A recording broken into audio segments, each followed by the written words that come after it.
questo dall'antipasto, se avete presente, è l'introduzione e sostanzialmente l'introduzione dell'intero pasto. Antipasto, l'introduzione del pasto. Ma soprattutto, se ci pensate, l'arrivo dell'antipasto ci dà la cifra di come sarà il pasto successivo.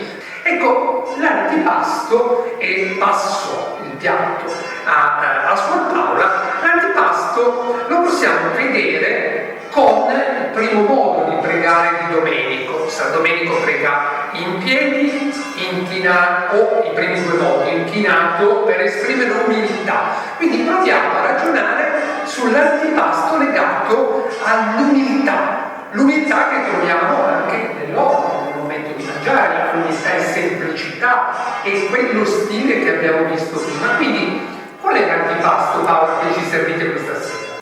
Nei nostri ambienti è un po' inusuale, nel senso che lo si riserva per le feste, per le solennità, oppure quando abbiamo degli ospiti. Abbiamo una regola, abbiamo delle indicazioni, ma i domenicani hanno anche quella che è chiamata dispensa, che non è quella cosa dove si mette la riserva degli alimenti, ma è quell'autorità per la quale i nostri superiori fanno sì che una regola possa essere disattesa in alcuni momenti per certi motivi.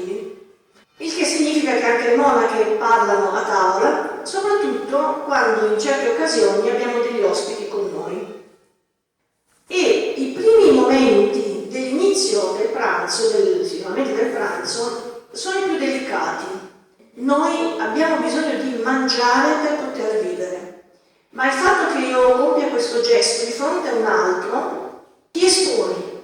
Ecco, la preghiera di Domenico è comunque un esporsi davanti a qualcuno che riconosciamo più grande, è il momento in cui cominciamo a mangiare con qualcun altro, di fatto ci esponiamo. E allora ti ritrovi un antipasto ed è importante guardare il padrone di casa. Se il padrone di casa mangia poco antipasto, può voler dire o che gli è uscita una schifezza e quindi non è il caso di mangiarlo, oppure dice mi lascio un po' di spazio per quello che viene dopo. E quindi cosa fai? Prendi le misure. E prendere le misure implica un rischio.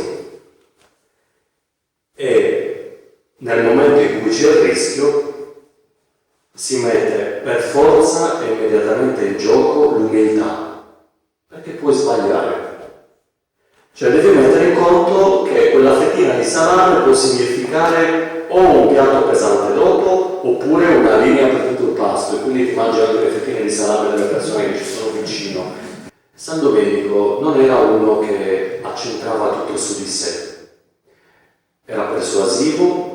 Quando si è trattato di dare il taglio all'ordine che stava facendo nascere, ha pensato che le decisioni andavano prese insieme. Nonostante lui fosse il fondatore, nonostante fosse una persona di una grande fede,